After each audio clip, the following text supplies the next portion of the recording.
Hi, this is Vivek Mishra and you are watching my channel. तो भाई चालू करते हैं। आज की प्लेलिस्ट बन रही है और उसका नाम है principle of macro economics 1। Simple जी। इससे पहले हम इसका पहला चैप्टर ऑलरेडी बना चुके हैं। अगर आपने नहीं देखा तो डिस्क्रिप्शन में लिंक मिल जाएगा, आप जाके चेकआउट कर सकते हो। आज बनने वाला है चैप्टर नंबर 2 और जिसका नाम बहुत ही लंबा चौड़ा है। नाम है national income accounting and concept of GDP and national income. इतने पे नाम खत्म नहीं हुआ, अभी भी और नाम चल जा रहा है कि नेशनल इनकम के एग्रीगेट जो है वो हमको कैलकुलेट करने हैं, ये सब चीजें भी। सिंपल सी। लेकिन इतना बड़ा बोर्ड में नाम लिखने से अच्छा मैं डिस्क्रिप्शन में डाल दूंगा, आप चेकआउट कर लेना, बाकी कंटेंट सेम मिलेगा आपको। ठीक है जी, चलो फिर ठीक है।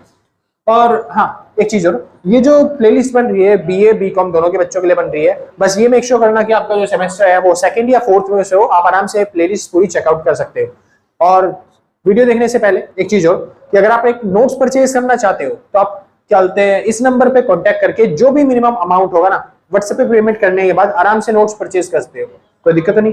चलिए, मेरे को पता है मेरी राइटिंग बहुत गंदी है, तो इस वजह से आप आराम से नोट्स जब परचेज करोगे तो वो कंप्यूटर टाइपिंग में मिलेंगे, ताकि आपको राइटिंग से पढ़ने वढ़ने में कोई दिक्कत ना हो। ठीक है जी। चलिए, बहुत ईजी वे में आपको प्रेजेंट करके दे रखे हैं ताकि आप अच्छे तरीके से अच्छे मार्क्स स्कोर कर पाओ। चलिए जी, तो शुरू करते हैं आज का अपना चैप्टर। और इस चैप्टर के अंदर बस खाली हमको 4 कंसेप्ट्स करने हैं और ये 4 कंसेप्ट्स करते के साथ ही आपका जो पूरा चैप्टर है वो कंप्लीट हो जाएगा। सबसे पहला जो कंसेप्ट आता है वो national income and it's concepts. सबसे पहले मैं आपको समझाऊंगा कि नेशनल इनकम क्या होता है, साथ ही में टाइम मिल गया तो मैं समझा दूंगा कि डोमेस्टिक इनकम भी क्या होता है और इन दोनों में कैसा रिलेशन है या फिर डिफरेंस कैसा है इनमें। ठीक है जी। उसके बाद हम सीखेंगे नेशनल इनकम के एग्रीगेट्स। एग्रीगेट्स का मतलब होता है फॉर्मूले। तो नेशनल इनकम के जितने भी फॉर्मूले होते हैं वो हम इस दूसरे पार्ट के अंदर सीखने वाले हैं। उसके बाद हम मेन सीखने वाले हैं method of estimating national income. National income निकालते कैसे हैं, कैलकुलेट कैसे करते हैं, उसके फॉर्मूले क्या होते हैं, कितने तरह के मेथड होते हैं नेशनल इनकम को निकालने के लिए। और last but not the least हमको करना है लास्ट में क्या, प्रिकॉशंस। और ये प्रिकॉशंस क्या है, सारे मेथड्स के में जब आप फॉर्मूले लगाते हो, उनको सॉल्व करते हो, अपने आंसर्स निकालते हो, तो आंसर निकालते समय किन किन बातों का आपको ध्यान रखना है, वो चीजें होती हैं प्रिकॉशंस, यानी सीधी भाषा में बोला जाए तो सावधानियां। सिंपल जी। चलिए, और सबसे पहला चैप्टर चालू करते हैं, मतलब सबसे दूसरा चैप्टर चालू करते हैं। और सबसे पहला पॉइंट बात आती है national income and it's concept. आखिर ये नेशनल इनकम है क्या? ठीक है जी। तो नेशनल इनकम के साथ साथ हम एक वर्ड और सीखते हैं जिसका नाम होता है डोमेस्टिक इनकम। सुनिए, तो डोमेस्टिक इनकम और बात आती है नेशनल इनकम।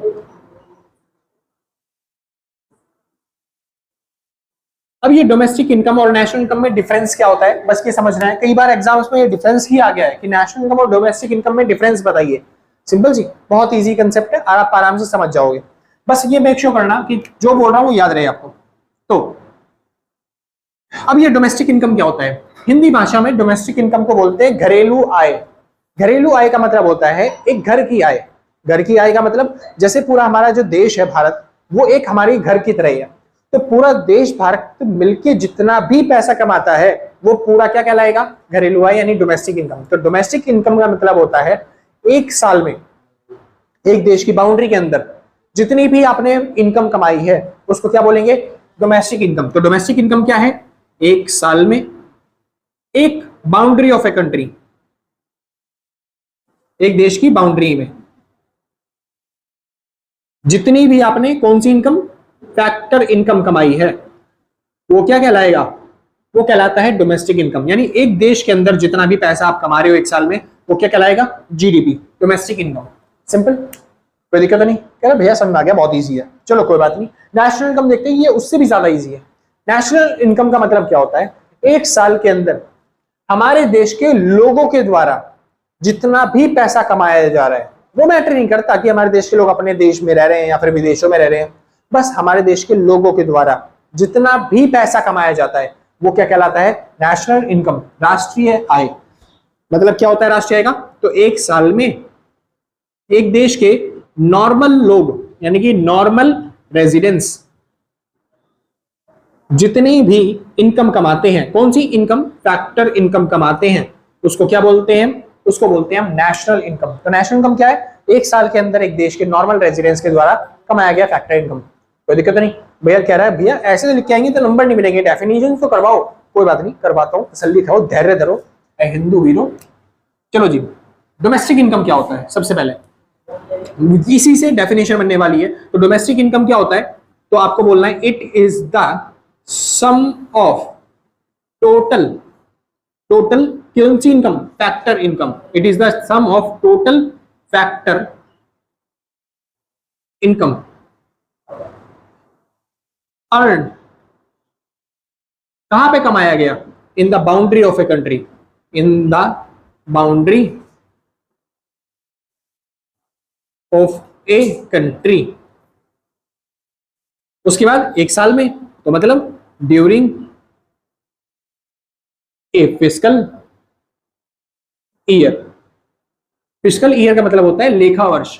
तो जो लेखा वर्ष होता है उसके दौरान एक साल के अंदर जितना भी आपने पैसा कमाया होता है उसको क्या बोलते हैं हम, डोमेस्टिक इनकम। तो डोमेस्टिक इनकम की डेफिनेशन क्या बनी, it is the sum of total factor income earned in the boundary of a country during a fiscal year. एक साल के अंदर एक देश के अंदर जितना भी पैसा कमाया वो क्या कहलाएगा, डोमेस्टिक इनकम। सिंपल है ना, कोई दिक्कत तो नहीं, बहुत अच्छी बात है। आगे चलते हैं। नेशनल इनकम का मतलब क्या होता है, एक साल के अंदर एक देश के नॉर्मल लोगों ने जितना पैसा कमाया, तो क्या बनेगी डेफिनेशन, तो it is the sum of total factor income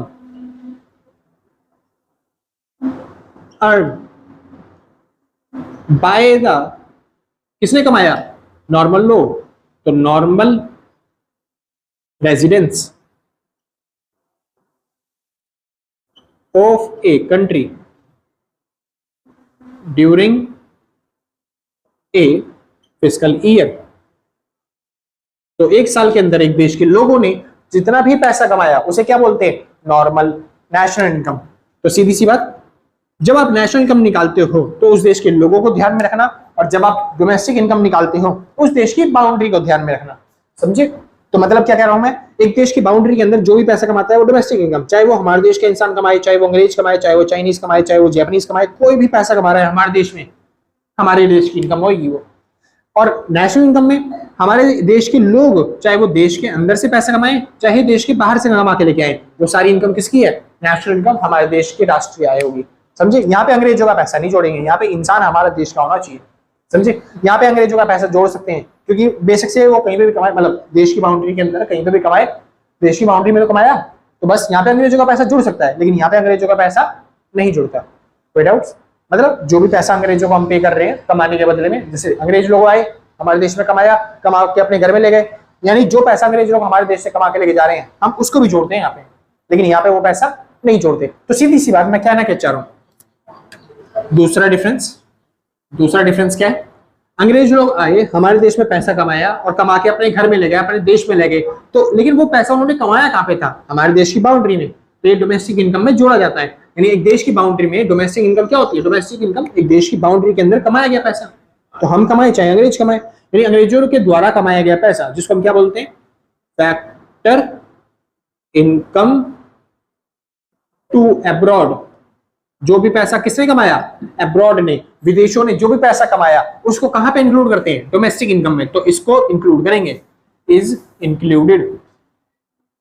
समझे जी? शॉर्ट फॉर्म में इसको क्या बोलते हैं, इसको बोलते हैं फैक्टर इनकम टू अब्रॉड, जो कि यहां पे शामिल नहीं होगा, इज नॉट इंक्लूडेड। समझे जी? यहाँ पे मतलब अंग्रेजों का पैसा शामिल नहीं होता। नेशनल इनकम मतलब होता है हमारे देश के लोगों के द्वारा कमाया गया पैसा, तो चाहे यहाँ पे अंग्रेज हमारे देश में कमा रहा हो चाहे बाहर कमा रहा हो, यहाँ पे आपको इंक्लूड नहीं करना, तो यहाँ पे इसको फीटा इज नॉट इंक्लूडेड। समझे? कोई दिक्कत नहीं, बहुत अच्छे। अच्छा, अपने देश का पैसा जो हम विदेशों से कमा के लेके आते हैं उसको कहाँ पे इंक्लूड करते हैं, या नेशनल इनकम में। नेशनल इनकम में क्या होता है, अपने देश के लोगों के द्वारा कमाया गया पैसा जोड़ना होता है, चाहे वो देश के अंदर से कमाए चाहे वो देश के बाहर से कमाए।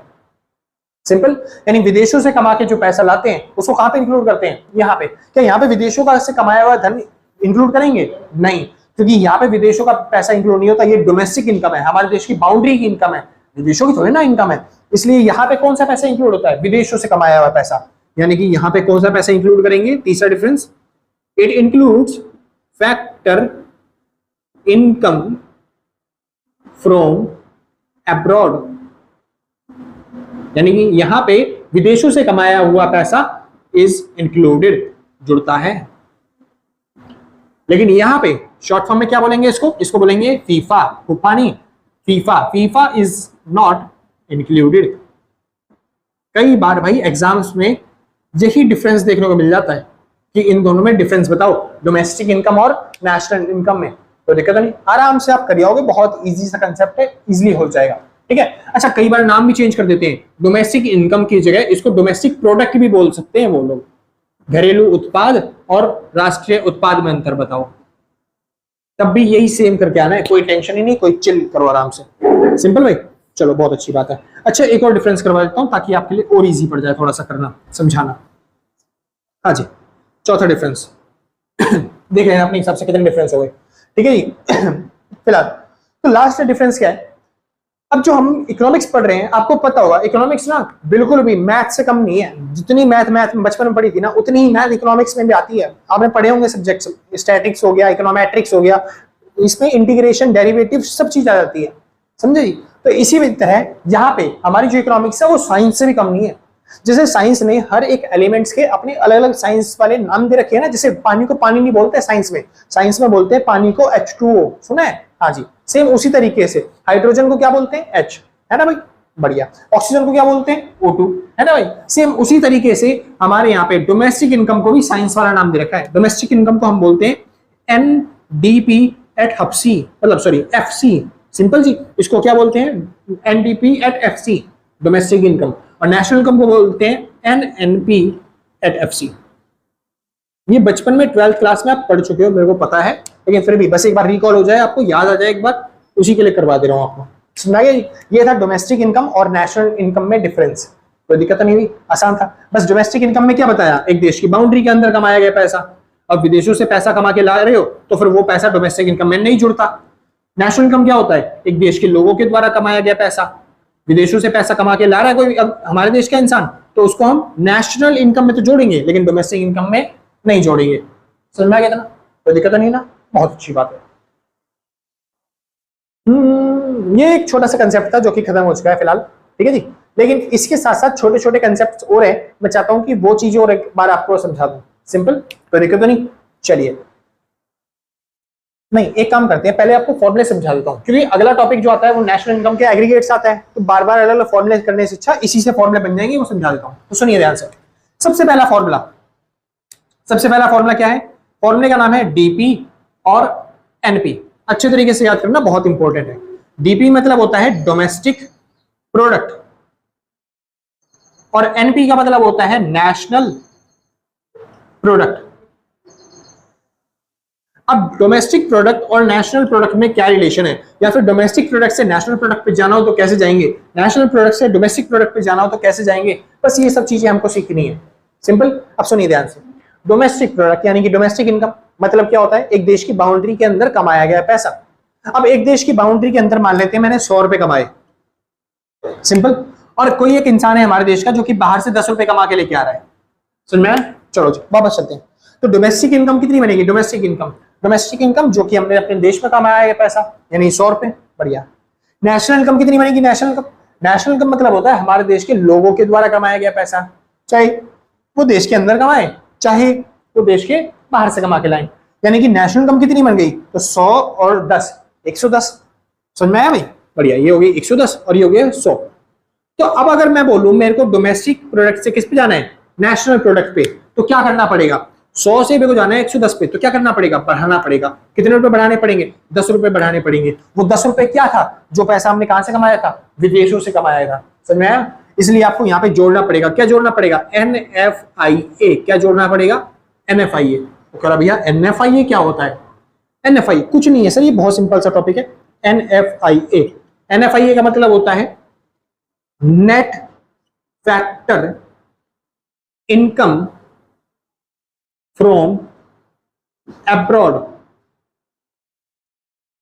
Net factor income from abroad, विदेशों से प्राप्त शुद्ध कारक आय।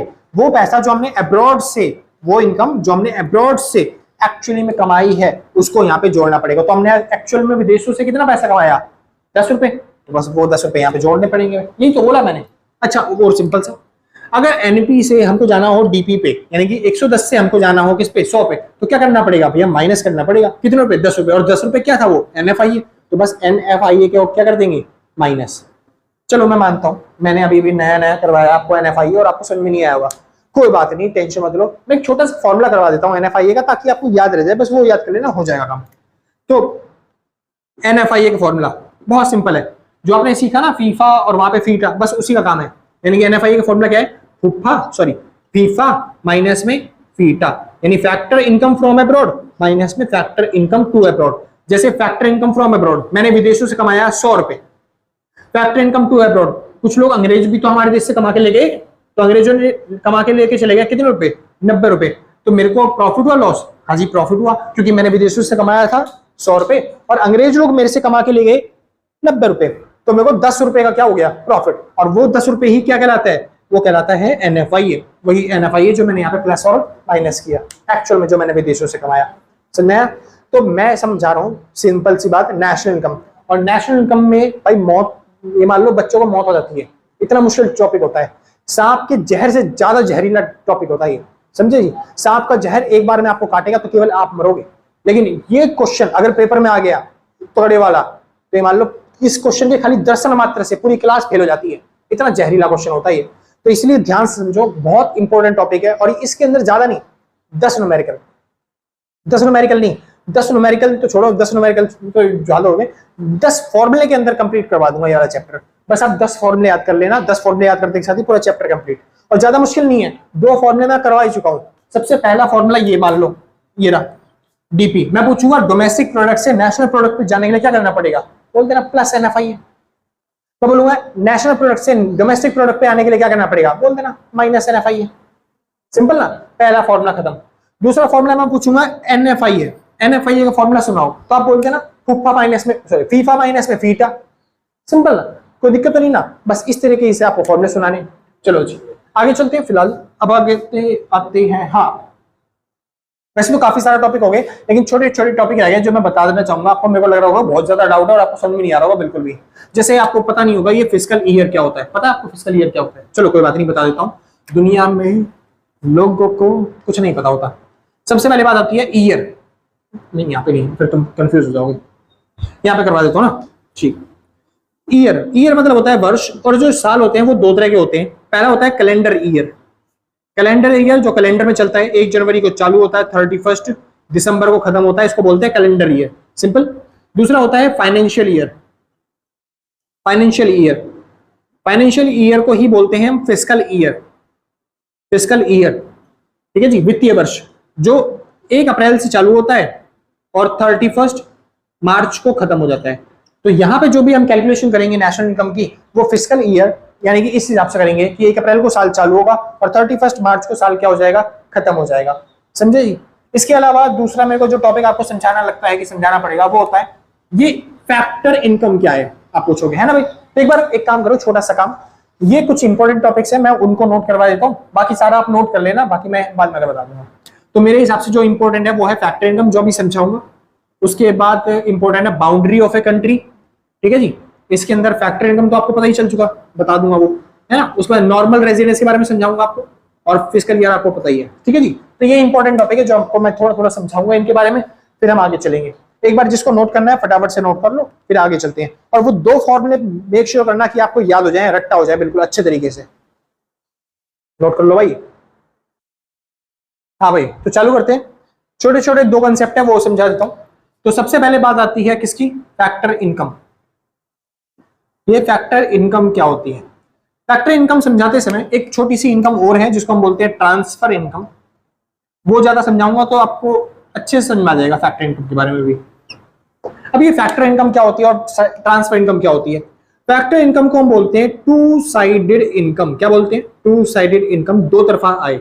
और इसको बोलते हैं 1 साइडेड इनकम, यानी कि एक तरफा आय, ठीक है। आपके पास जो पैसा आता है, जो भी आप पैसा अर्न करते हो, वो 2 तरीके का होता है। एक तो होता है 1 साइडेड इनकम और एक होता है 2 साइडेड इनकम। 2 साइडेड इनकम का मतलब होता है वो पैसा जिसके लिए आपने कुछ मेहनत करी हो, कुछ काम किया हो, कुछ दिया हो, यानी एक वो पैसा होता है जिसके बदले में आपने कुछ दिया हो, फिर आपको बदले में इनकम मिले, उसे बोलते हैं 2 साइडेड इनकम या फिर फैक्टर इनकम। ट्रांसफर इनकम क्या होता है? वो पैसा जिसके बदले में आपने कुछ नहीं दिया, बस पैसा आपको मिलते जा रहा है, मिलते जा रहा है, समझे जी, कोई दिक्कत नहीं। जैसे फॉर एग्जांपल के तौर पे मैंने कोई घर दिया अपना, बदले में उस बंदे ने मेरे को किराया दिया, तो मेरे को जो किराए से इनकम मिली, वो इनकम कैसी इनकम है? मैंने कुछ दिया है पहले, उसके बदले में किराया मिला है, सिंपल जी। तो इसको बोलते हैं फैक्टर इनकम। वहीं पे रास्ते में चलते चलते मेरे को 10 रुपए पा गए, क्या मैंने उसके लिए कोई काम किया? वो कह रहा भैया चल रहे थे, चल तो मैं अपने काम के लिए जा रहा था ना, उस 10 रुपए के पाने के लिए थोड़ी ना। तो जो 10 रुपए मेरे को रास्ते में पाए वो क्या कहलाएगा? Transfer income. सिंपल जी, कोई दिक्कत तो नहीं, बढ़िया। तो फैक्टर इनकम टू साइडेड होती है और transfer income one sided. Example के तौर पर अगर देखना चाहो तो इसका एग्जाम्पल होता है रेंट। रेंट से जो पैसा कमाया, सैलरी जो काम करने के बाद आपको सैलरी मिलती है वो भी, इंटरेस्ट किसी को पैसा देते हो ब्याज पे तो वो जो इंटरेस्ट मिलता है वो फैक्टर इनकम। सिंपल जी। प्रॉफिट, बिजनेस में काम करने के बाद जो पैसा कमाया उसे क्या बोलते हैं? प्रॉफिट। तो कुछ काम किया तभी तो पैसा मिला, इसको क्या बोलेंगे? Factor income. ट्रांसफर इनकम क्या होता है? इसको बोलते हैं वन साइडेड इनकम, एक तरफा आय, जिसके लिए कुछ काम नहीं किया बस पैसा मिल गया। जैसे कि स्कॉलरशिप। वो कह रहा है भैया स्कॉलरशिप, कुछ काम किया नहीं, क्या स्कॉलरशिप मिली? इतनी पढ़ाई लिखाई करते हैं बच्चे, हाँ जी, वो पढ़ाई लिखाई करते हैं अपने मार्क्स अच्छे करने के लिए। स्कॉलरशिप के लिए थोड़ी ना, स्कॉलरशिप तो गवर्नमेंट अपनी तरफ से देती है, कोई लाइबिलिटी थोड़ी ना बनती गवर्नमेंट की, हर बार देनी ही पड़ेगी। भाई गवर्नमेंट नहीं देगी तो हम पढ़ेंगे नहीं, बच्चे तो अपने लिए पढ़ते हैं, स्कॉलरशिप तो ऐसे मिल जाती है। सिंपल जी। जैसे कि old age pension. Old age pension, इसके लिए कोई काम थोड़ी ना करना पड़ता, जिंदगी में अपने आप लोग बुढ़े होते हैं, बुढ़े होने के बाद पैसा मिल जाता है, उसको क्या बोलते हैं? Old age pension. दूसरा क्या बोलते हैं? Window pension. कभी मिली आपको? तो कह रहा भैया होता क्या है वो तो बताओ। विडो पेंशन, भाई जिसको पता हो बता देना कमेंट में, ठीक है जी, जिसको मिल रही हो कोई दिक्कत नहीं। इसके लिए कुछ काम थोड़ी ना करना पड़ता, बस एक ड्रम खरीद के लाना पड़ता है तो आराम से विडो पेंशन मिल जाती है। सिंपल जी। चलो कोई बात नहीं। शुरू करते हैं। दूसरा और डिफरेंस क्या है? देखो दूसरा आप एग्जांपल भी डाल सकते हो डिफरेंस में, तो तीसरा कर देता हूं उसको। और क्या डिफरेंस है फैक्टर इनकम और ट्रांसफर इनकम? जो नेशनल इनकम हम निकालते हैं या फिर डोमेस्टिक इनकम निकालते हैं ना, उन दोनों को निकालते समय याद रखना, हमेशा ये मेक श्योर करना कि फैक्टर इनकम ही इंक्लूड की जाए, ट्रांसफर इनकम कभी भी इंक्लूड नहीं होती। यानी कि नेशनल इनकम में हमेशा फैक्टर इनकम को इंक्लूड करेंगे, लेकिन कभी भी नेशनल इनकम में ट्रांसफर इनकम को इंक्लूड नहीं करते। सिंपल जी। ये तीन डिफरेंस है, मेरे को लगता है अब आपको अच्छे तरीके से समझ में आ गया होगा फैक्टर इनकम क्या होती है। आगे चलते हैं, बात आती है boundary of a country. Boundary of a country, जो मैंने बताया था आपको, एक कंट्री की बाउंड्री क्या होती है? आपको लगता है जो भारत का नक्शा है, अंदाजा फॉर एग्जांपल के तौर पे ये मान लेते हैं भारत का नक्शा बन गया। वैसे मेरी ड्राइंग बहुत खराब है, लेकिन एज्यूम कर लेते हैं कि भाई हाँ चलो ठीक है, ऐसे ही बन गया भारत का नक्शा, ठीक है जी। और यहाँ पे ये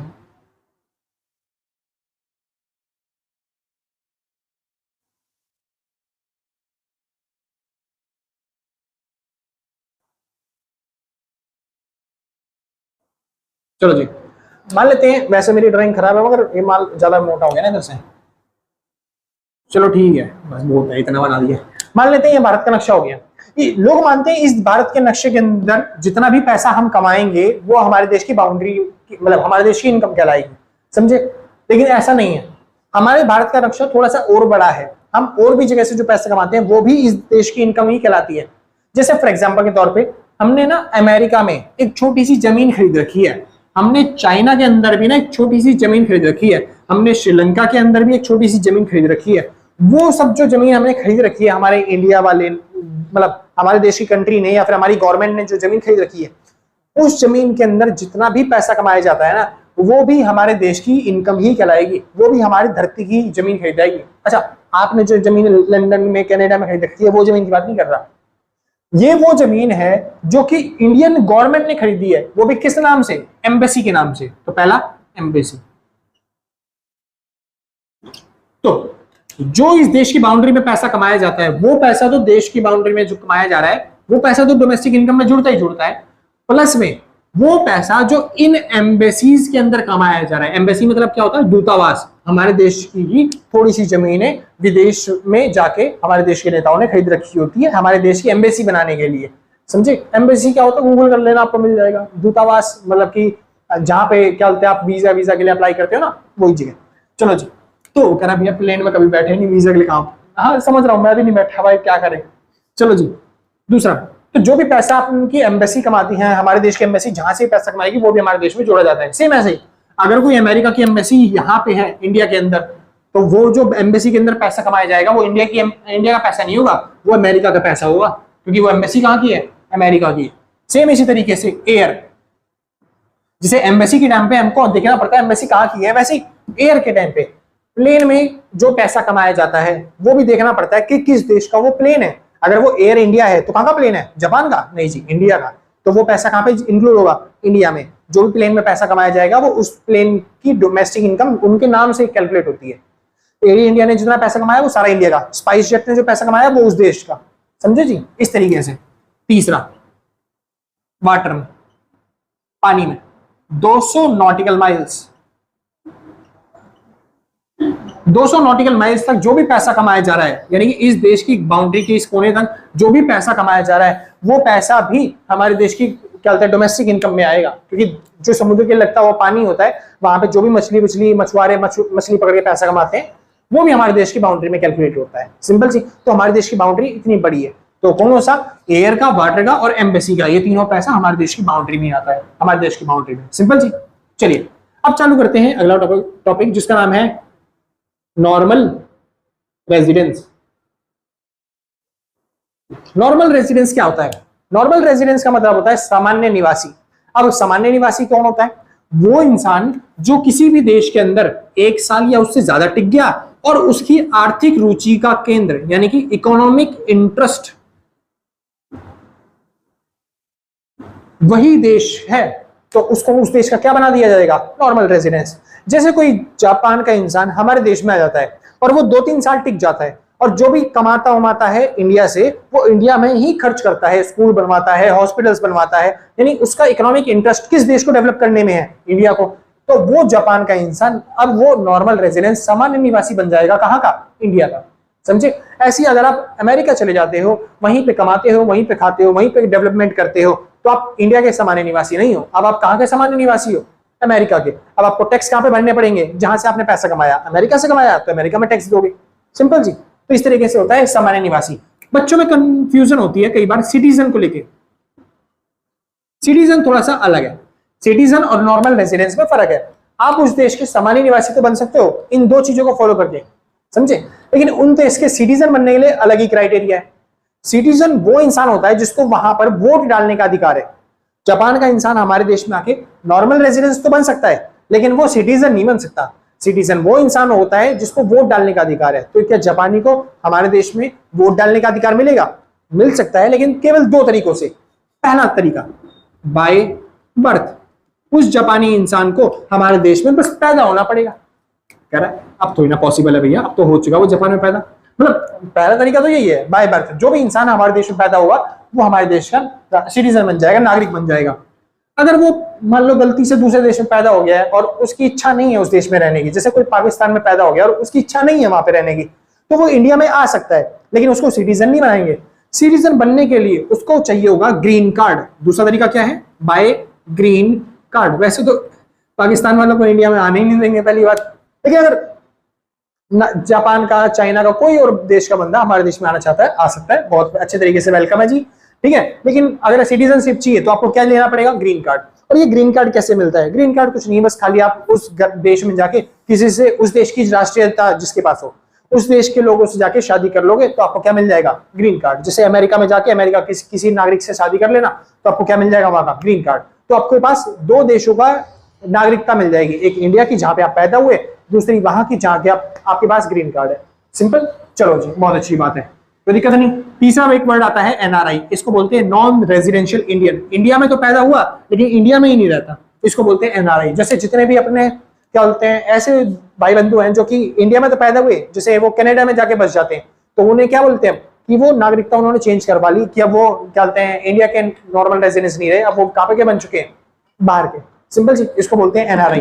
ये लोग पैसा तो यहाँ पे खर्च करते हैं, स्कूल यहाँ पे पढ़ते हैं, लेकिन कहाँ पे जाके पैसा खर्च करते हैं एक्चुअल में? जाके विदेशों में। सिंपल जी। तो इसको बोलते हैं एनआरआई। तो दिक्कत नहीं, इनका पैसा सारा का सारा कहाँ पे जुड़ता है? जहाँ पे वो देश में रह रहे होते हैं, नॉर्मल रेजिडेंस वहां के बन जाते हैं। सिंपल जी। चलो यहाँ पे खत्म होते हैं अपने छोटे छोटे टॉपिक्स। थोड़े छोटे छोटे टॉपिक्स और हैं, जब तक क्या बोलते हैं मैं आपके फॉर्मूला करवा दूं, फिर उसके बाद हम आगे चलेंगे। सिंपल जी। जिसको नोट करना है फटाफट से नोट करो, फिर आगे चलते हैं। हाँ भाई, तो चालू करते हैं आगे। अब अपना टॉपिक का नाम आता है डेप्रिसिएशन। डेप्रिसिएशन क्या होता है? अब अगर आपको सिंपल भाषा में डेफिनेशन सुननी है तो डेफिनेशन सिंपल से सुन लो, वरना लिखने में यहाँ पे आपका टाइम वेस्ट होगा थोड़ा। डेप्रिसिएशन क्या होता है, लिखवाई देता हूं। डेप्रिसिएशन का मतलब होता है it is the reduction in value of fixed assets. क्या होता है depreciation? Reduction in value of fixed assets. Fixed assets की वैल्यू में जो भी गिरावट आती है उसी गिरावट को क्या बोलते हैं? डेप्रिसिएशन। लेकिन वो जो रिडक्शन है वो किस कारणों की वजह से होना चाहिए? बस दो कारण की वजह से, बाय टाइम और बाय रेगुलर यूज। डेप्रिसिएशन क्या होता है? किसी भी एसेट्स की वैल्यू में गिरावट आना डेप्रिसिएशन कहलाता है, और वो गिरावट या तो टाइम की वजह से या फिर लगातार यूज करने की वजह से होनी चाहिए। एग्जाम्पल के तौर पे, आपने कोई कार खरीदी, कितने की जी? 10 लाख रुपए की। अब वो जो कार है आप 2 साल तक आपने चलाई, मान लो ना भी चलाई, आप उस कार को घर में खड़ी करके आप कनाडा घूमने चले गए। 2 साल बाद जब वापस आते हो, आपने सोचा अब इस कार का नया मॉडल आ चुका है, ये पुरानी कार क्या करेंगे चला के, आपने सोचा चलो बेच देते हैं। तो आपने बेचने के लिए सोचा, तो फिर पता चला जो कार के प्राइस है ना, अब कोई आपको बस खाली उस कार के 5 लाख रुपए दे रहा है, क्योंकि नया मॉडल आ चुका है, हर कोई नया मॉडल की डिमांड करेगा। तो पुराना मॉडल के कितने मिल रहे हैं बस आपको? 5 लाख रुपए। सिंपल। तो आपको प्रॉफिट हो रहा है लॉस? वो कह रहा भैया लॉस हो रहा है। हाँ जी सही में आपको लॉस हो रहा है। अभी जो 10 लाख की वैल्यू की कार थी वो अब 5 लाख की होगी, तो आपको क्या हो रहा है? लॉस हो रहा है। आपने तो चलाई भी नहीं इस कार को, अगर चला भी लिया तो चलाने के बाद भी इतना लॉस थोड़ी ना होता है, एकदम ज्यादा प्राइस, समझे? तो ये जो वैल्यू गिरी है, इसी लॉस को लगातार यूज करने की वजह से या फिर टाइम की वजह से जो भी लॉस होता है, उसी लॉस को क्या बोलते हैं? डेप्रिसिएशन। अच्छा, अब आपको कितने का लॉस हुआ? कह रहा भैया 5 लाख का। अच्छा, ये लॉस जो हुआ है वो 1 साल में हुआ है, 2 साल में हुआ है, 3 साल में हुआ है? कह रहा 2 साल में हुआ है भैया लॉस। 2 साल में 5 लाख का लॉस हो गया, यानी हर साल कितने का लॉस है? 2.5 लाख का। यानी हर साल जो 2.5 लाख का लॉस है, इसी को डेप्रिसिएशन बोलते हैं। और ये कैसे निकलता है? तो डेप्रिसिएशन का सिंपल सा फॉर्मूला है, वैल्यू ऑफ असेट माइनस में स्क्रैप वैल्यू अपॉन में नंबर ऑफ ईयर। भाई कैसे समझ में नहीं आया? समझाता हूं भाई। वैल्यू ऑफ असेट, असेट कितने की थी? कार कितने की थी? 10 लाख की थी जी। स्क्रैप वैल्यू, कबाड़ी की वैल्यू, जो आप बाद में उसको बेच रहे हो उस कबाड़ की वैल्यू, तो आपको कितने रुपए मिल रहे हैं? बस 5 लाख रुपए मिल रहे हैं। यानी आपको लॉस कितने का हुआ यहाँ पे? भैया 5 लाख का लॉस हुआ था। हाँ जी ये पता है हमको। अच्छा, ये जो लॉस हुआ है वो 1 साल में हुआ, 2 साल में हुआ, 3 साल में हुआ? भैया 2 साल में लॉस हुआ है हमको। 2 से बस डिवाइड कर दो तो आपको पता चल जाएगा हर साल आपको कितने का लॉस हो रहा है? 2.5 लाख का। और ये जो 2.5 लाख है यही क्या है? डेप्रिसिएशन। समझ में? कोई दिक्कत नहीं? बढ़िया। अच्छा, एक चीज और, कार की जो स्टार्टिंग वैल्यू थी उसको हम क्या बोलते हैं? Value of asset. समझे? यानी 10 लाख रुपए क्या है? Value of asset. और इस वैल्यू ऑफ असेट को हम ग्रॉस नाम से भी दिखाते हैं। किस नाम से दिखाते हैं? Gross value. क्या बोलते हैं? Gross value. यानी किसी भी चीज की जो स्टार्टिंग में खरीदी गई वैल्यू होती है उसको क्या बोलते हैं? Gross value. और डेप्रिसिएशन की वजह से उसकी वैल्यू क्या होती है? धीरे धीरे गिरती है। डेप्रिसिएशन की वजह से ग्रॉस वैल्यू लगातार क्या होती है? धीरे धीरे गिरती है। और लास्ट में जो फाइनल वैल्यू निकल के आती है, स्क्रैप वैल्यू जिसको बोल रहा हूं मैं, उसको क्या बोलते हैं हम? Net value. तो ग्रॉस वैल्यू कितनी थी? 10 लाख। नेट वैल्यू कितनी है? 5 लाख। डेप्रिसिएशन कितना लगा इस कार के ऊपर? 5 लाख का। हर साल डेप्रिसिएशन कितना लगता है? 2.5 लाख का। समझा क्या? कोई दिक्कत नहीं? बस इस तरीके से। और इस कंसेप्ट के ऊपर हम 2 फॉर्मूले और सीखेंगे। कौन से 2 फॉर्मूले भैया? समझा रहा हूं। जैसे जी और एन। जी का मतलब होता है जी ग्रॉस, और एन का मतलब होता है नेट। यहाँ पे ग्रॉस वैल्यू कितनी थी? 10। नेट वैल्यू कितनी थी? 5। तो अगर हमको ग्रॉस से नेट पे जाना हो, 10 से 5 पे जाना हो, तो क्या करना पड़ेगा? हमें घटाना पड़ेगा। क्या घटाना पड़ेगा? क्या नुकसान हुआ जो, तो क्या नुकसान हुआ जिसको हम क्या बोलते हैं? डेप्रिसिएशन। 10 लाख में से 5 लाख का नुकसान घटा दोगे तभी तो 5 लाख आएगा। समझे? वैसे ही सेम एन से अगर जी पे जाना हो तो क्या करना पड़ेगा? प्लस करना पड़ेगा। क्या प्लस करना पड़ेगा? डेप्रिसिएशन। समझ गया जी? कोई दिक्कत नहीं? बहुत अच्छी बात है। और वहीं पे डेप्रिसिएशन का फॉर्मूला सीखना हो तो बहुत सिंपल सा फॉर्मूला, एक तो मैंने आपको समझा ही दिया, दूसरा फॉर्मूला भी यहाँ पे सीख लो। दूसरा फॉर्मूला क्या है? जो ग्रॉस वैल्यू होती है ना, उसमें से क्या माइनस कर दो? बस नेट वैल्यू। तो आपको क्या मिल जाता है? डेप्रिसिएशन। तो डेप्रिसिएशन निकालने के लिए 2 फॉर्मूले, पहला वैल्यू ऑफ असेट माइनस में स्क्रैप वैल्यू बटे में नंबर ऑफ ईयर, बस। दूसरा फॉर्मूला ग्रॉस में से क्या माइनस कर दो? बस नेट। तो आपको क्या आ जाएगा? डेप्रिसिएशन। वाओ, इतना सिंपल सा। तो यहां पे मैंने 2 फॉर्मूले और करवाए, अभी मैंने 2 करवाए थे, ये 2 और हो चुके हैं, यानी टोटल कितने फॉर्मूले हो चुके हैं? 4 फॉर्मूले हो चुके हैं। टोटल मैं कितने फॉर्मूले करवाऊंगा? 10 फॉर्मूले करवाऊंगा बस। 10 में से 4 कर लिए, छोटे छोटे फॉर्मूले थे, जल्दी से आपने याद कर लिए होंगे। बहुत अच्छी बात है। फिर आगे चलते हैं भाई। जिसको नोट कर लेना फटाफट नोट कर लेना भाई। हाँ भाई चालू करते हैं। तो जो मैंने अभी तक आपको कंसेप्ट सिखाए थे ना, domestic income, national income, gross क्या होता है, नेट क्या होता है, ये सब तो कंसेप्ट थे नेशनल इनकम एंड इट्स मतलब कंसेप्ट के अंदर, ठीक है जी।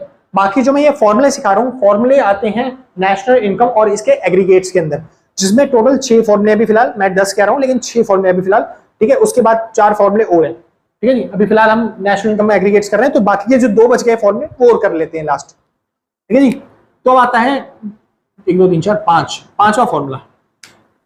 पांचवें फॉर्मूले का कंसेप्ट है एफसी और अगला एमपी। एफसी का मतलब होता है फैक्टर कॉस्ट और एमपी का मतलब होता है मार्केट प्राइस। अब जैसे फॉर एग्जांपल के तौर पे थोड़ा सा चेंज कर दिया, चलो ठीक है, आप याद कर लो आराम से। फैक्टर कॉस्ट, मान लेते हैं ये जो पेन है इसको बनाने का खर्चा आता है 12 रुपए। मैं प्रॉफिट नहीं कमाना चाहता, मैं लालची इंसान नहीं हूं, लेकिन क्या 12 रुपए में मैं इस पेन को मार्केट में बेच सकता हूं?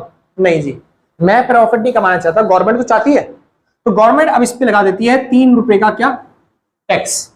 और वो जो गवर्नमेंट ने 3 रुपए का टैक्स लगाया उसकी वजह से अब ये पेन मैं मार्केट में बेचना भी चाहूं तो अब कितने में बेचना पड़ेगा? 15 में। तो मार्केट वैल्यू इस पेन की कितनी बन गई? 15 रुपए। समझना है? तो दिक्कत नहीं, पहुंच। तो जो फैक्टर कॉस्ट है किसी पेन को बनाने की वो 12 रुपए है, लेकिन मार्केट प्राइस उसका कितना है? 15 रुपए। तो फैक्टर कॉस्ट से एफसी से एमपी भी जाने के लिए क्या करना पड़ेगा? 12 से 15 पे जाने के लिए क्या करना पड़ेगा? प्लस करना पड़ेगा। कितने रुपए? 3 रुपए। और वो 3 रुपए था क्या? टैक्स, जिसको हम क्या बोलते हैं? एनआईटी। एनआईटी क्या होता है? Net indirect tax. एनआईटी क्या होता है? Net indirect tax. सिंपल। चलो, और वहीं पे एमपी से अगर एफसी पे जाना हो तो माइनस करना पड़ेगा क्या? NIT, net indirect tax. अच्छा, ये एनआईटी निकलता कैसे है? क्या गवर्नमेंट ने खाली 3 रुपए का टैक्स लगाया था? नहीं जी, एक्चुअल में ना अगर देखा जाए तो मोदी गवर्नमेंट ने मेरे पे 5 रुपए का टैक्स लगाया था। वो तो पुराने टाइम पे केजरीवाल सरकार थी तो उन्होंने 2 रुपए का मेरे को क्या दे दी? सब्सिडी, छूट दे दी। इस वजह से जो एक्चुअल टैक्स पड़ा वो कितने का पड़ा? बस 3 रुपए का। तो एनआईटी कैसे निकला था हमारा? ये जो 5 रुपए था इनडायरेक्ट टैक्स, इसमें से मैंने माइनस कर दिया था सब्सिडी, तो हमारे पास क्या निकल के आ गया? Net indirect tax, NIT. इतना सिंपल बस। तो ये बन गया आपका कौन सा फॉर्मूला? छठा फॉर्मूला। किसका?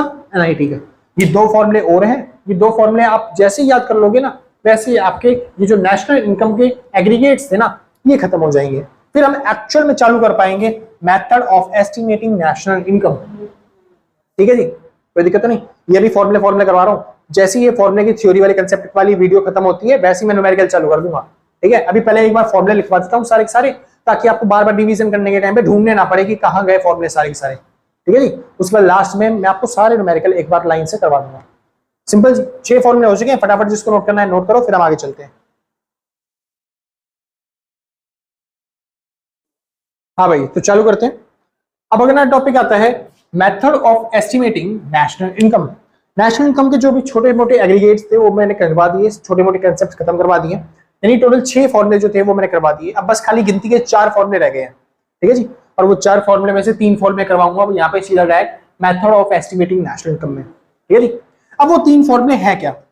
चलिए, आपने सुना है कभी भी सर्कुलर फ्लो ऑफ इनकम के बारे में, यानी कि आय का चक्रीय प्रवाह, यानी कि पैसा कैसे घूमता है दुनिया में, उसके बारे में सुना है?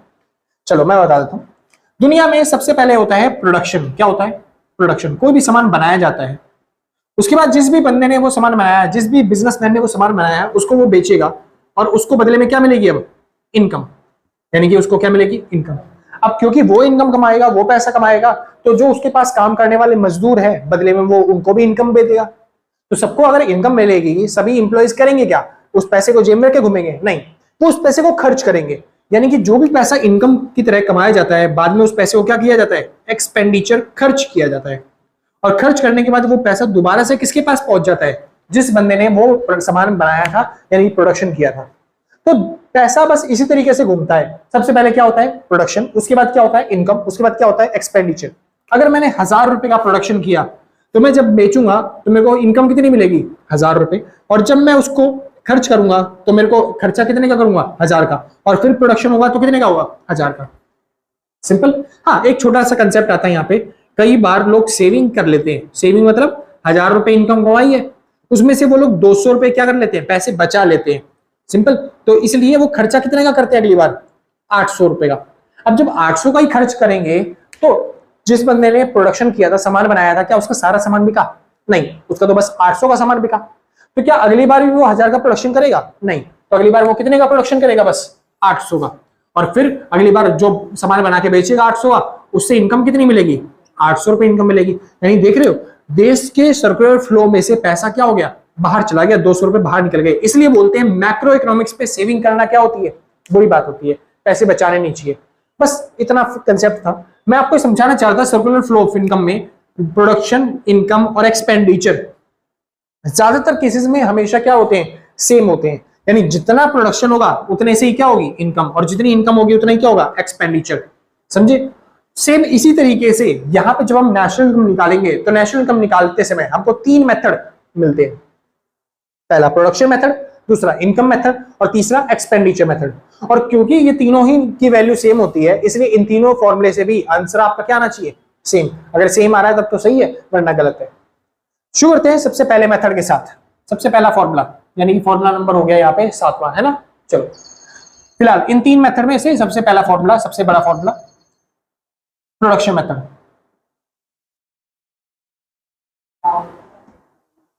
प्रोडक्शन मेथड, उत्पाद विधि। यहां पे अब नेशनल इनकम कैसे कैलकुलेट करी जाती है, प्रोडक्शन के हिसाब से, कि हमने कितना प्रोडक्शन किया उस हिसाब से राष्ट्रीय कैसे निकाले। बेसिक तौर पे इस मेथड से आप कितनी भी कोशिश कर लो, नेशनल इनकम तो कभी आएगा ही नहीं। इस मेथड से हमेशा निकलता है जीडीपी एट एमपी। क्या निकलेगा हमेशा? GDP at MP. और वो कैसे निकलेगा, समझिए ध्यान से। मान लेते हैं आपने कोई सामान परचेज किया, कितने रुपए का, 200 रुपए का, और उस सामान को आपने बेच दिया 1000 रुपए का, तो आपको प्रॉफिट हुआ, लॉस? तो कह रहा भैया प्रॉफिट, कितने का प्रॉफिट हुआ, 800 रुपए का। भैया हाँ जी, यही 800 रुपए आपकी इनकम है। और मैं मानूं अगर पूरे देश में आप अकेले ही रह रहे हो तो पूरी इनकम, पूरे देश की इनकम कितनी होगी, 800 रुपए, जो आपने कमाई है, जो आपकी इनकम है। समझे? यानी अगर आपको इनकम निकालनी हो पूरे देश की तो कुछ नहीं करना, सामान जितने में खरीदा, सामान जितने में बेचा, उसको बस घटा दो।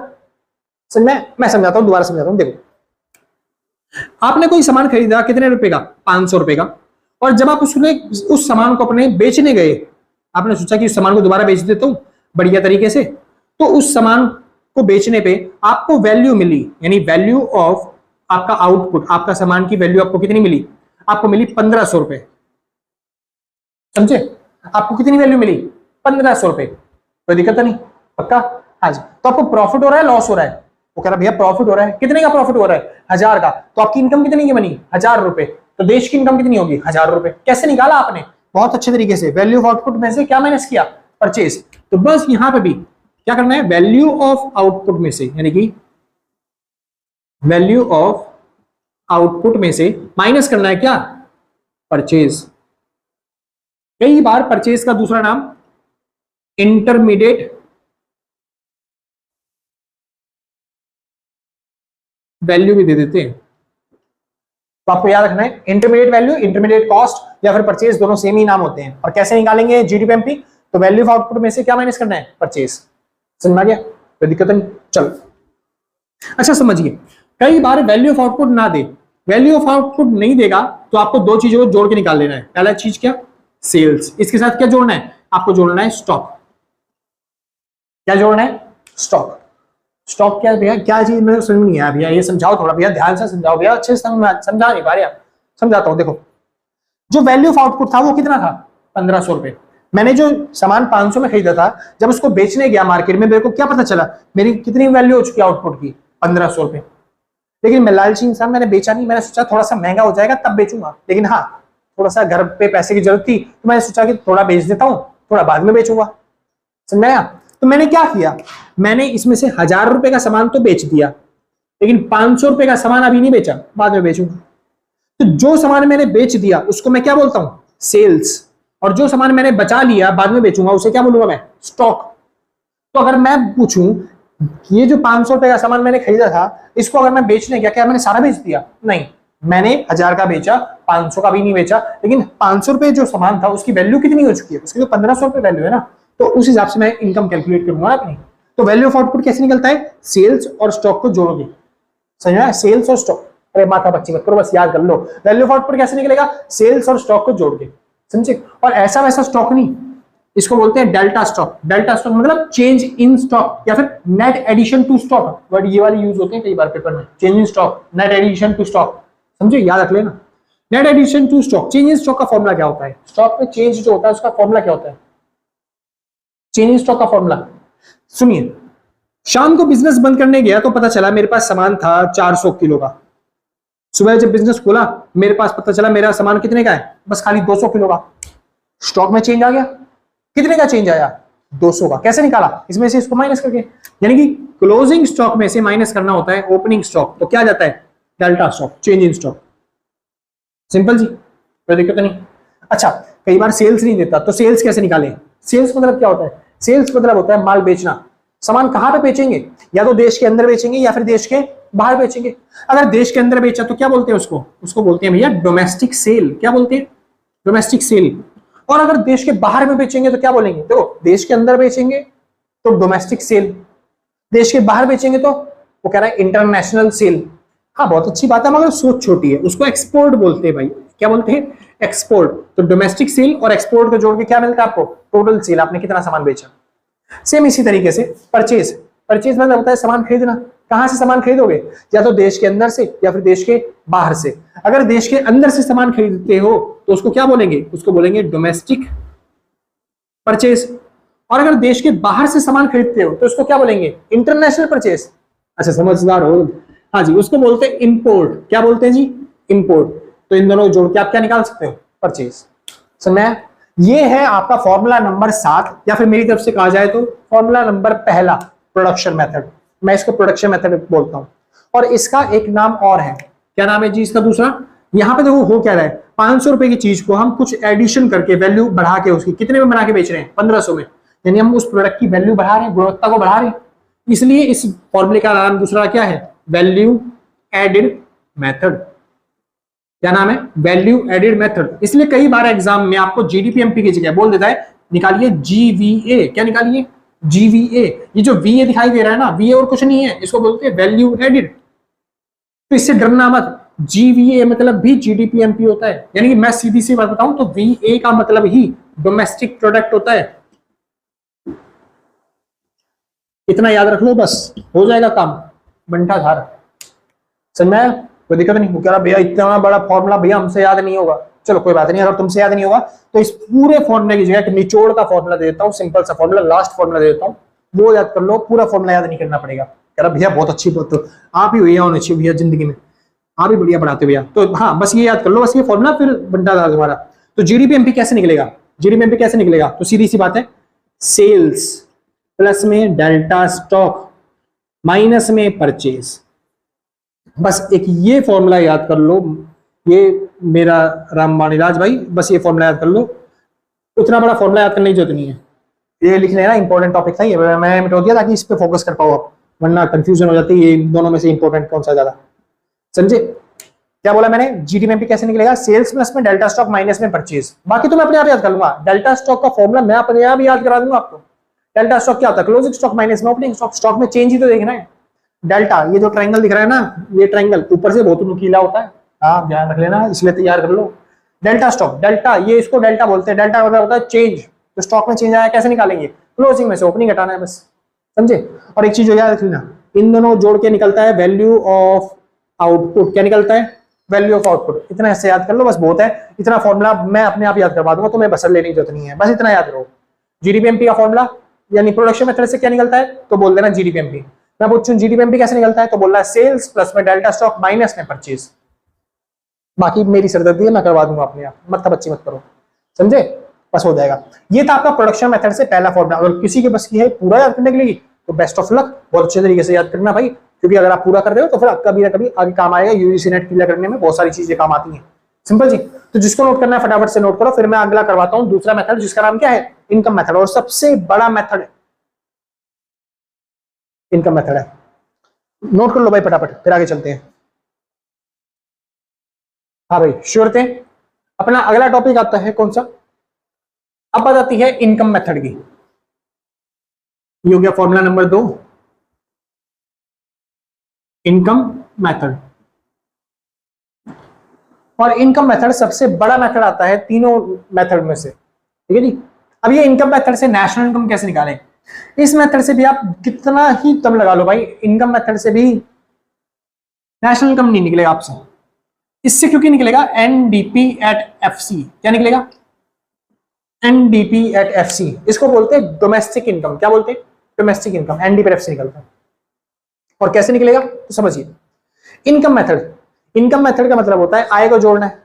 तो देश में जितना भी लोग पैसा कमा रहे हैं वो सारी इनकम को जोड़ लो। तो पहले पता तो भैया कि देश में कितने तरह के लोग होते हैं, तो बताता हूं। देश में 3 तरह के लोग होते हैं। पहला होता है एम्प्लॉय। क्या होता है? एम्प्लॉय। एम्प्लॉय मतलब कि नौकर, जो आपके पास सैलरी के बदले में काम कर रहा है उसको बोलते हैं एम्प्लॉय, सिंपल। दूसरा होता है एम्प्लॉयर। एम्प्लॉयर मतलब मालिक, जो आपको सैलरी प्रोवाइड कर रहा है, जो बिजनेस कर रहा है, उसे क्या बोलते हैं? एम्प्लॉयर। और तीसरा सेल्फ एम्प्लॉयड। सेल्फ एम्प्लॉयड मतलब जो खुद का काम खुद कर रहा है उसे बोलते हैं सेल्फ एम्प्लॉयड। ना वो किसी के लिए नौकरी कर रहा, ना वो किसी को जॉब प्रोवाइड कर रहा। जैसे हम, ना मैं किसी के लिए नौकरी कर रहा, ना ही मैं किसी को जॉब प्रोवाइड कर रहा। मैं किसी का मालिक भी नहीं हूं, मैं किसी का नौकर भी नहीं हूं। हम अपना काम खुद कर रहे हैं। जैसे रेडी पटरी वाले, वो अपना बिजनेस खुद कर रहे होते हैं, ना वो किसी के मालिक है, ना वो किसी के नौकर है। खुद सामान लाते हैं, खुद ही बेचते हैं, अपने भाव में जो मन किया। सिंपल जी, इनको बोलते हैं सेल्फ एम्प्लॉयड। अब ये तीनों जितना भी पैसा कमाते हैं आप जोड़ दोगे तो आपको क्या मिल जाएगा? डोमेस्टिक इनकम, यानी NDP at FC. Income method complete, समझे? तो बस इनका पैसा जोड़ना है। सबसे पहले किसका जोड़ो? एम्प्लॉइज का। तो एम्प्लॉइज का अगर पैसा जोड़ोगे तो उसको बोलते हैं सीओई। क्या बोलते हैं? सीओई मतलब इसको बोलते हैं कंपनसेशन, कंपनसेशन टू एम्प्लॉइज। जो पैसा हमने किसको दिया? एम्प्लॉइज को। अच्छा, एम्प्लॉइज को जो जो मिलता है ना वो सब जोड़ लेना है। एम्प्लॉइज को क्या क्या मिलता है? एम्प्लॉइज को जो भी कैश में मिलता है, इन कैश जोड़ लेना है। क्या क्या मिलता है कैश में? एग्जांपल के तौर पे, तो एग्जांपल के तौर पे जैसे कि सैलरी कोई मिली वो जोड़ लो, किसी को मजदूरी में वेजेस मिली वो जोड़ लो, किसी को बोनस मिला वो जोड़ लो। दूसरा इन काइंड, इन काइंड जो जो मिलता है, मालिक दयालु बनके जो जो दे देता है वो सब जोड़ लो। जैसे कि डियरेंस अलाउंस, जैसे हाउस रेंटल अलाउंस, जैसे कि ईपीएफ की सुविधा, पीएफ सुना है ना? हाँ जी भाई। और ईएसआई की सुविधा, सारी सुविधाएं जो भी अलाउंस देता है गवर्नमेंट या फिर मालिक, उसको सबको जोड़ लो। और क्या मिलता है एम्प्लॉइज को? और भी मिलता है, और मिलता है ट्रिपल एस। मैं कह रहा भैया ये क्या है सर? इसको बोलते हैं सोशल सिक्योरिटी स्कीम। और वो भी किसके द्वारा? By employer. एम्प्लॉयर ने, मालिक ने खुश होके अपने एम्प्लॉइज को कई बार क्या देते हैं? उनकी सिक्योरिटी के लिए कोई एलआईसी पॉलिसी करवा दी, या फिर कहीं पे उसको क्या बोलते हैं, कोई दिक्कत हो गई तो इलाज करवा दिया। तो ये सब जो पैसा दे दिया उसकी सिक्योरिटी के लिए, उसकी फैमिली की सिक्योरिटी के लिए, इसे क्या बोलते हैं? Social security scheme. जो कि किसने दी है? मालिक ने दी है। तो वो यहाँ पे जोड़ लेंगे, याद रखना। कई बार पेपर वाला पागल बनाने के लिए एम्प्लॉयर की जगह यहाँ पे क्या दे देगा? एम्प्लॉइज। और आप सोचोगे यहाँ पे भी एम्प्लॉइज, यहाँ पे भी एम्प्लॉइज, जोड़ देते हैं, गलत हो जाएगा। बाकी तो सब चीजों में मैं बता देता हूँ जहां पे गलती होती है, जहां पे डाउट्स होते हैं आपको, लेकिन कई बार इसमें गलती कर देते हो तुम लोग। एम्प्लॉयर ही हो तब लेना है, एम्प्लॉय ही हो तब मत लेना बिल्कुल भी। खाली एम्प्लॉयर ही होना चाहिए। क्या होना चाहिए? एम्प्लॉयर। यहाँ पे एम्प्लॉय लिखना है, लेकिन यहाँ पे एम्प्लॉयर ही होना चाहिए। जो वर्ड लिख रहा हूँ वही वर्ड होना चाहिए। हाँ, यहाँ पे कई बार होता है सोशल सिक्योरिटी स्कीम की जगह कई बार देता है social security scheme contributed by employer, तो वो सेम चलता है, एम्प्लॉयर होना चाहिए मगर वर्ड। अच्छा आगे चलते हैं। एम्प्लॉय का पैसा हो गया, सारा जोड़ दिया हमने, सब जोड़ देना है, सब तीनों जोड़ देना है यहाँ पे। हाँ आगे। अब एम्प्लॉयर का पैसा, जो भी पैसा बिजनेसमैन कमाता है वो जोड़ना है। अब बिजनेसमैन कहां से पैसा कमाता है? बिजनेस से। बिजनेस को ऑपरेट करने पे जो भी प्रॉफिट आता है वो जोड़ता है। तो बस यहाँ पे क्या जोड़ना है? ओएस। ओएस मतलब ऑपरेटिंग सरप्लस, यानी बिजनेस को ऑपरेट करने के बाद जो भी प्रॉफिट हुआ, जो भी सरप्लस हुआ वो जोड़ना होता है। अब बिजनेसमैन कहां से पैसा कमाता है आपको पता है? फैक्टर ऑफ प्रोडक्शन कितने होते हैं? फैक्टर्स ऑफ प्रोडक्शन होते हैं जी 4। किसी भी चीज का प्रोडक्शन करने के लिए 4 चीजें चाहिए होती हैं। पहला लैंड, दूसरा लेबर, तीसरा कैपिटल, और चौथा एंटरप्रेन्योर, एंटरप्रेन्योर। समझ में आया? ठीक। अच्छा, लैंड, क्या जमीन फ्री में मिल जाती है? नहीं जी, बदले में क्या देना पड़ता है? किराया, रेंट। तो बिजनेसमैन किराए से भी पैसा कमाता है। कई बार बिजनेसमैन को देखा होगा प्रॉपर्टी किराए पे चढ़ा देते हैं और पैसा कमाते जाते हैं, तो वो भी पैसा आता है उनके पास किराए से। लेबर कहां से पैसा कमाता है? वेजेस, लेकिन वेजेस तो इंक्लूड कर दिया ना, तो इसको नहीं लिखना। कैपिटल कहां से बिजनेसमैन पैसा कमाता है? कैपिटल के बदले में क्या मिलता है? इंटरेस्ट, तो इंटरेस्ट से बिजनेसमैन पैसा कमाता है। कई बार बिजनेसमैन को देखा होगा पैसा दे देता है उधार, बदले में ब्याज से पैसा कमाते हैं। एंटरप्रेन्योर यानी कि कहां से पैसा कमाता है? प्रॉफिट, प्रॉफिट से बिजनेसमैन पैसा कमाता है। तीनों चीजें जोड़नी है। क्या क्या जोड़ना है? ऑपरेटिंग सरप्लस कैसे निकलेगा? 3 चीजें को जोड़ के, वैसे तो 4 चीजें होती हैं लेकिन आपके सिलेबस में 3 हिंदी है तो 3 लिख लो। क्या क्या? रेंट, इंटरेस्ट और प्रॉफिट। वैसे यहाँ पे रॉयल्टी भी होना चाहिए मगर छोड़ो, ठीक है। 4 चीजें होती हैं मगर आप 3 लिख लो, आपकी बुकों में 3 दे रखी है, रेंट, इंटरेस्ट और प्रॉफिट। लिखना चाहो तो रॉयल्टी भी लिख लेना, मगर देता नहीं कभी एग्जाम में जल्दी से। रेंट, इंटरेस्ट और प्रॉफिट, समझना है? कोई दिक्कत नहीं। चलो अच्छा, एक चीज और, हाँ प्रॉफिट सुनिए ध्यान से। प्रॉफिट के बारे में एक छोटी सी डिटेल बता दूं एक्स्ट्रा। मान लेते हो किसी कंपनी में काम हुआ और प्रॉफिट कमाया गया कितने रुपए? पूरा 100 रुपए। तो क्या प्रॉफिट सारा का सारा मालिक घर ले जाएंगे बांट के? ऐसा नहीं होता। सबसे पहले गवर्नमेंट आती है, गवर्नमेंट बोलती है हमको जी तो अपने बिजनेस में से, कॉर्पोरेशन में से टैक्स, जिसको हम क्या बोलते हैं? Corporate tax. मान लो गवर्नमेंट ने 10 रुपए टैक्स ले लिया, कितने रुपए बचे? 90 रुपए। इसको क्या बोलते हैं? इसको बोलते हैं प्रॉफिट आफ्टर टैक्स। क्या बोलते हैं? Profit after tax. समझे? अब क्या होता है, ये पैसा घर ले जाएंगे सारे पार्टनर्स बांट के? नहीं जी, ऐसा नहीं होता। जो ये पैसा है, हो सकता है बिजनेस को जरूरत हो इसी काम के लिए, तो फिर फ्यूचर में क्या दोबारा पैसा मांगेंगे बिजनेस से? नहीं जी, ऐसा नहीं है। तो इस पैसे के 2 काम किए जाते हैं। पहला काम सेविंग, बिजनेस का ये पैसा थोड़ा सा बचा लेते हैं, सेविंग कर लेते हैं ताकि फ्यूचर में इसको यूज कर सकें। दूसरा, बाकी जो पैसा बच गया, जैसे मान लो मैंने यहाँ पे 45 रुपए बचा लिए, तो बाकी जो 45 रुपए बच गए उसको वो पैसा डिविडेंड के तौर पे बांट सकते हैं सभी पार्टनर्स के अंदर। समझ में आया? कोई दिक्कत नहीं? कह रहा भैया क्यों समझा रहे हो? मैं समझा रहा हूँ, जो प्रॉफिट है ना, वो ये वाला प्रॉफिट मत ले लेना, हमेशा ये वाला प्रॉफिट चाहिए होता है हमको। कितने वाला? 100 वाला। अगर ये प्रॉफिट दे देना प्रॉफिट आफ्टर टैक्स 90 रुपए दे दे, तो इसमें कॉर्पोरेट टैक्स जोड़ देना 10 रुपए का, तब ये आपका क्या जाएगा? 100 रुपए।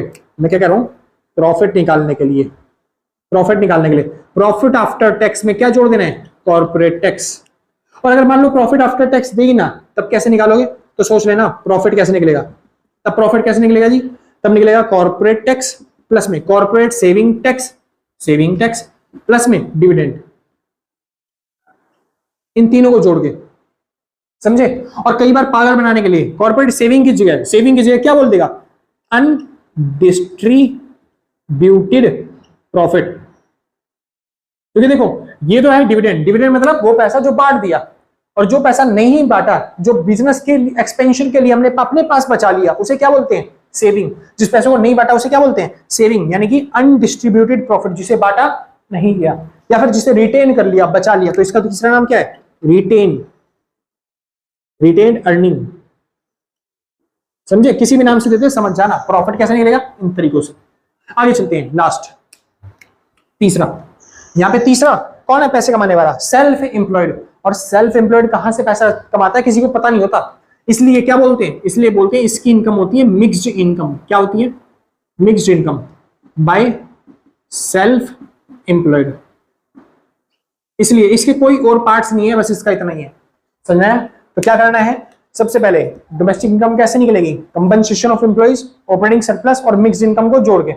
अगर कंपनसेशन ऑफ एम्प्लॉइज ना दे तब आपको क्या करना है? सैलरी, वेजेस, इन सबको जोड़ना है, इन काइंड को जोड़ना है और प्लस एम्प्लॉयर को जोड़ना है। ऑपरेटिंग सरप्लस ना दे तो रेंट, इंटरेस्ट, प्रॉफिट को जोड़ देना है, और मिक्स्ड इनकम वो देगा, और नहीं देगा तो जीरो मान लेना। समझे? प्रॉफिट, अगर प्रॉफिट ना दे तो कैसे निकलेगा profit? Profit after tax plus में कॉर्पोरेट टैक्स जोड़ना है। और अगर प्रॉफिट निकालते फिर भी ना दिया हो, ये कॉर्पोरेट टैक्स ना दिया हो या फिर प्रॉफिट आफ्टर टैक्स ना दे, तब कॉर्पोरेट टैक्स, सीएसटी और डिविडेंड, सीटी, सीएसटी और डिविडेंड। मैं तो क्या लग गया भैया, इतना बड़ा फॉर्मूला मेरे से याद नहीं होगा, पूछते निकल जाएंगे, मेरा कैसे याद करूंगा भैया? मैं हूं ना भाई, मैं हूं ना। समझने वालों के लिए मैंने समझा दिया। अगर किसी को शॉर्ट फॉर्म में चाहिए तो पैसे वैसे देने की जरूरत नहीं है, मैं भी समझा देता हूँ शॉर्ट फॉर्म में। उसको कहाँ लिख दूं भाई? यहीं पे लिख देता हूँ। हाँ जी, मिटो देता हूँ, अपने आप को देख लेना पैक करके एक बार क्या लिखा था मैंने वहां पे, ठीक है? थोड़ा सा शॉर्ट फॉर्म में अगर चाहिए तो भाई शॉर्ट फॉर्म में लो, आपके इस पेपर के हिसाब से जो आता है ना वो ही दे रहा हूँ सीधा। एनडीपीआरएफसी कैसे निकलेगा? तो एनडीपीआरएफसी कैसे निकलेगा? सबसे पहला COE, compensation of employees, plus में रेंट, प्लस में इंटरेस्ट, प्लस में प्रॉफिट,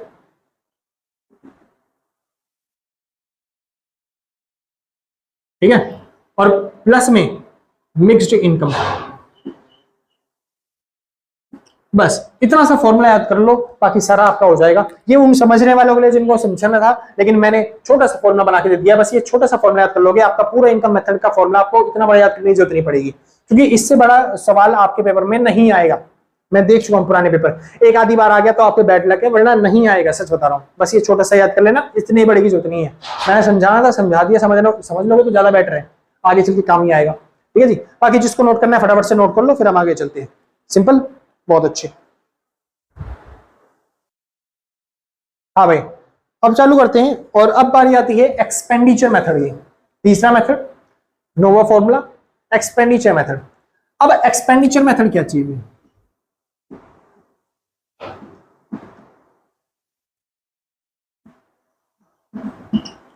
एक्सपेंडिचर मेथड, इस मेथड से आप कितनी कोशिश कर लो, नेशनल इनकम इससे भी नहीं आएगी। ठीक है जी, तो नेशनल इनकम ना निकले तो क्या करें? इस मेथड से भी निकलेगा जीडीपी एट एमपी, जो प्रोडक्शन मेथड से निकलता था वही चीज, लेकिन थोड़ा इसका अलग तरीका है निकालने का। इसमें कैसे निकलेगा? इसमें निकलेगा गवर्नमेंट का प्लस में प्राइवेट का फाइनल कंजम्पशन एक्सपेंडिचर। ठीक है, पहला ये गवर्नमेंट का और प्राइवेट का दोनों का लेना है। उसके बाद यहां पे gross domestic capital formation, gross domestic capital formation लेना है। सिंपल। अच्छा, कैपिटल फॉर्मेशन जो है ना, ये और कुछ नहीं, इसको बोलते हैं इन्वेस्टमेंट। क्या बोलते हैं? इन्वेस्टमेंट। तो कई बार पेपर में देखने को मिल जाएगा ग्रॉस डोमेस्टिक इन्वेस्टमेंट, तो ग्रॉस डोमेस्टिक इन्वेस्टमेंट ही क्या है? Gross domestic capital formation. समझे? और कुछ नहीं। प्लस में लास्ट तीसरी चीज क्या जोड़ना है? Net export. कौन सा एक्सपोर्ट? मतलब नेट एक्सपोर्ट। समझे? ये तीनों जोड़ दोगे तो फिर आपका आ जाएगा। बस ये छोटा सा फॉर्मूला था, ये तीन वैल्यू जोड़नी है, आपका आ गया। यार भैया इतना छोटा तो नहीं है। हाँ, सही में भाई इतना छोटा नहीं है, थोड़ा सा है। जैसे नेट एक्सपोर्ट, अगर नेट एक्सपोर्ट ना दे रखा हो तो क्या करेंगे? तब कुछ नहीं करना, जो आपका एक्सपोर्ट होता है उसमें से माइनस कर देना है इंपोर्ट। क्या माइनस करना है? इंपोर्ट। एक्सपोर्ट में से क्या घटा दोगे? इंपोर्ट। तो आ गया आपका नेट एक्सपोर्ट। समझे? जैसे एक्सपोर्ट में से क्या माइनस करना है आपको? इंपोर्ट। जैसे 50 रुपए मान लेते हैं एक्सपोर्ट है, इंपोर्ट है 30 रुपए, तो घटा देंगे तो कितना आ गया? 20 रुपए। तो यहाँ पे नेट एक्सपोर्ट कितना आ गया? 20 रुपए। समझे? कई बार ग्रॉस डोमेस्टिक कैपिटल फॉर्मेशन नहीं दिया होता, तो क्या करना है? सुनिए, दो चीजों जोड़ना है। पहला, gross domestic fixed capital formation. समझे? इसके साथ क्या जोड़ना है? इसके साथ जोड़ना है भाई डेल्टा स्टॉक, यानी चेंज इन स्टॉक। समझ आ गया? तो कई बार ग्रॉस डोमेस्टिक कैपिटल फॉर्मेशन अगर ना दे रखा हो, देखो वही वर्ड है, ग्रॉस डोमेस्टिक कैपिटल फॉर्मेशन। अगर ग्रॉस डोमेस्टिक कैपिटल फॉर्मेशन ना मिले तो देखो gross domestic fixed capital formation दे रखा होगा, फिक्स्ड देख लेना, फिक्स्ड दे रखा हो। अगर फिक्स्ड नहीं है तब तो यही ले लेना, यही है वो। लेकिन अगर ये नहीं दे रखा, फिक्स्ड वाला दे रखा है, तो याद रखना फिक्स्ड के साथ हमेशा क्या जोड़ना है? Delta stock. हमेशा लो, फिक्स दिखे तो डेल्टा स्टॉक जोड़ देना है, फिक्स्ड नहीं दिख रहा तो डेल्टा स्टॉक नहीं जोड़ना। समझ में आ गया? एक्सपेंडिचर मेथड था और ये खत्म। इतना ही था बस, इससे ज्यादा नहीं है। सही में, सच में, मुच्ची में, पक्का इतना ही था बस। तो मैंने क्या बोला? फिक्स्ड दिखे तो डेल्टा स्टॉक जोड़ना, फिक्स ना दिखे तो डेल्टा स्टॉक मत जोड़ना। समझ आ गया ना? बहुत अच्छी बात है।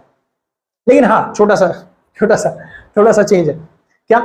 इस मेथड से, केवल इस मेथड से कई बार जीडीपी एमपी की जगह एनडीपी एट एमपी भी आता है। इस मेथड से क्या आता है? कई बार एनडीपी एट एमपी भी आता है। और एनडीपी एट एमपी कब आएगा? जब यहां पे ग्रॉस की जगह क्या लिखा हो? नेट। जब भी ग्रॉस लिखा होगा तो जी वाली वैल्यू आएगी, लेकिन अगर ग्रॉस की जगह नेट लिखा हो, जैसे नेट डोमेस्टिक कैपिटल फॉर्मेशन, तो यहाँ पे एनडीपी एमपी आएगा। ग्रॉस की जगह अगर वो यहाँ पे नेट दे दे तो एनडीपी एमपी आएगा। समझे? मतलब ग्रॉस लिखा हुआ है क्वेश्चन में तो ग्रॉस वाला आंसर आएगा, नेट दे दे तो नेट वाला आंसर आएगा। समझ आ गया? कोई दिक्कत नहीं? पक्का? बहुत अच्छी, खत्म। यहां पे खत्म होता है आपका method of estimating national income. इसके बाद हम चालू करने वाले हैं कौन सा, प्रिकॉशंस। प्रिकॉशंस मतलब वो क्या होता है, सावधानियां। ये जो हमने income method, expenditure method, production method सीखा है, इसके अंदर फॉर्मूले हैं बड़े बड़े, तो इनके साथ थोड़ी बहुत सावधानियां भी है। वो कह रहा भैया न्यूमेरिकल, तो न्यूमेरिकल करवाएंगे सर, पहले एक बार थ्योरी खत्म हो तो फिर उसके बाद न्यूमेरिकल चालू करते हैं, पूरे बुक की नहीं, बस ये वाला चैप्टर, ठीक है भाई। तो अभी जो हमने फॉर्मूले सीखे हैं इतने बड़े बड़े, फॉर्मूले में कुछ चीजें ध्यान भी रखनी होती हैं, तो वो चीजें क्या ध्यान रखनी होती हैं, वो हमको चालू करनी है। और उनको चालू करने से पहले जिसको नोट करना है फटाफट से नोट करो, फिर बाद में भूल जाते हो तुम, ठीक है जी। और अच्छे तरीके से नोट कर लेना, बढ़िया तरीके से। हाँ भाई, तो चालू करते हैं। अब बात आती है प्रिकॉशंस। प्रिकॉशंस मतलब जब भी आप इन मेथड का यूज करते हो तो कुछ बातों का ध्यान रखना पड़ता है। वो बातें क्या हैं वो देख लो। सबसे पहली चीज, मेन चीज तो यही देखो, मैंने करवाया था फैक्टर इनकम और ट्रांसफर इनकम में डिफरेंस, याद है? ठीक। तो जो फैक्टर इनकम होती है वो टू साइडेड होती है, ट्रांसफर इनकम वन साइडेड होती है। इसलिए फैक्टर इनकम को नेशनल इनकम में इंक्लूड करते हैं, लेकिन ट्रांसफर इनकम को नेशनल इनकम में इंक्लूड नहीं करते। सिंपल ना। बस वही चीजें यहां पे भी आपको देखनी है। जैसे कि क्या है, जब आप इनकम मेथड का यूज करोगे तो जो इनकम आती है, कौन सी इनकम आती है, फैक्टर इनकम आती है, उसको तो राष्ट्रीय आय में नेशनल इनकम में इंक्लूड करना है। लेकिन जो ट्रांसफर इनकम आती है उसको राष्ट्रीय आय में नेशनल इनकम में इंक्लूड नहीं करना, समझे? सेम ऐसी जो फैक्टर चीजों के लिए पेमेंट करते हो, फैक्टर पेमेंट जो होती है, समझे, उसको तो इंक्लूड करेंगे, लेकिन जो ट्रांसफर पेमेंट होती है उसको राष्ट्रीय आय में नेशनल इनकम में इंक्लूड नहीं करना है, समझे? आगे चलते हैं। शेयर्स बॉन्ड्स जो अगर आप खरीदते हो उससे जो इनकम आती है उसको भी राष्ट्रीय आय में इंक्लूड नहीं करेंगे। कोई आपने सेकंड हैंड प्रोडक्ट खरीदा है उसको भी राष्ट्रीय आय में इंक्लूड नहीं करेंगे। नेशनल इनकम में केवल जो फाइनल गुड्स खरीदते हो ना उसको इंक्लूड करना है बस खाली, समझे? सेकंड हैंड प्रोडक्ट को इंक्लूड नहीं करेंगे, क्योंकि सेकंड हैंड वाले बन जाते हैं इंटरमीडिएट गुड्स और उसको इंक्लूड नहीं करते। जैसे यहाँ पे जो इंटरमीडिएट गुड्स है उसको इंक्लूड नहीं करना, केवल किसको इंक्लूड करना है, फाइनल गुड्स को। जैसे मैंने बताया सेकंड हैंड गुड्स को, इंटरमीडिएट गुड्स को इंक्लूड नहीं करेंगे, फाइनल गुड्स को लेंगे बस खाली। सेल्फ कंजम्पशन के लिए, खुद के खाने के लिए जो गुड्स क्या होते हैं आपने खरीदे हैं उसको इंक्लूड करेंगे, लेकिन सर्विसेज को इंक्लूड नहीं करेंगे क्योंकि उसकी वैल्यू लगाना मुश्किल होता है। सेम ऐसे ही यहाँ पे एक्सपेंडिचर जो आपने किया है इंटरमीडिएट गुड्स पे उसको इंक्लूड नहीं करेंगे। फिक्स्ड एसेट पे यानी फाइनल गुड्स पे जो आपने खर्चा किया होता है उसको राष्ट्रीय आय में, नेशनल इनकम में इंक्लूड करना पड़ता है, समझे जी? जहां पे खत्म होता है आपका सारा थ्योरी वाला पार्ट, वो भी कौन से का, चैप्टर नंबर 2 का, समझे, नेशनल इनकम का। और इसके बाद हम चालू करते हैं अपना लास्ट न्यूमेरिकल वाला पार्ट, सिंपल जी। और उस न्यूमेरिकल के पार्ट के लिए आपके पास जो 9 फॉर्मूले मैंने करवाए हैं वो 9 फॉर्मूले कंप्लीट होने चाहिए। तो कह रहा भैया पहले तो आप 10 फॉर्मूले कहते हैं कि 10 करवाऊंगा 10 करवाऊंगा। 10वां जो फॉर्मूला है ना वो आपके अगले चैप्टर में चला गया है, समझे, जिसका नाम है प्राइस इंडेक्स। तो जब मैं 3rd चैप्टर आपको करवाऊंगा तब वहां पे काम आएगा आपका 10वां फॉर्मूला। सिंपल। अभी फिलहाल 9 फॉर्मूले हैं और 9 ही फॉर्मूले आपको याद करने में बहुत टाइम लगेगा, इसलिए अच्छे तरीके से याद कर लेना बहुत तरीके से। उसके बाद हम चालू कर रहे हैं फिलहाल क्या बोलते हैं, न्यूमेरिकल्स, ठीक है जी। तो जिसको नोट करना है फटाफट से नोट करो, इंपॉर्टेंट है, कई बार एग्जाम्स में आया हुआ है, ठीक है जी। न्यूमेरिकल तो पक्का आएंगे, तो जो नोट करना चाहे भाई फटाफट से नोट कर लियो।